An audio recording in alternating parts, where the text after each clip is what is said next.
La lune noire, appelée également Lilith, est une source obligée d'apprentissage dans cette incarnation-ci.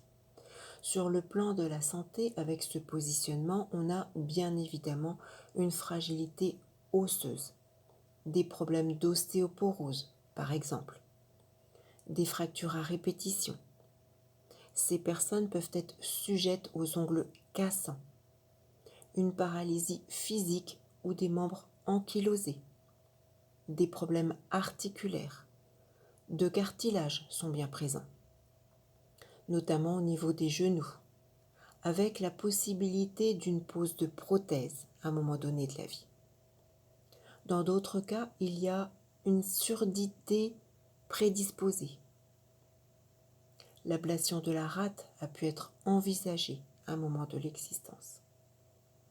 Après 30 années de pratique, j'ai relevé cet emplacement dans les cas d'insuffisance cardiaque, de problèmes dorsaux, de flore intestinale, mais également chez les personnes handicapées adeptes d'un sport spécifique, à haut niveau, de façon intensive. Également dans le thème de personnes qui ont pu subir une amputation, et plus précisément d'un doigt, d'une main ou d'un bras. Chez les personnes sujettes aux tendinites de l'épaule, et dans les cas les plus extrêmes au travers de thèmes ayant traversé l'épreuve d'un cancer des voies respiratoires. Alors, est-ce que ce positionnement vous parle?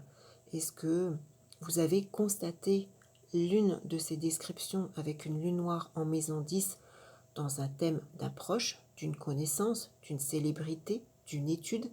N'hésitez pas à me laisser votre commentaire sous cette vidéo. Votre témoignage, c'est important pour moi. N'hésitez pas à cliquer sur la petite cloche noire si ça vous a intéressé. Abonnez-vous à ma chaîne. Et puis donc j'espère vous retrouver très vite pour la lune noire en maison 11. Je vous remercie de votre écoute et de votre ouverture d'esprit. À très vite.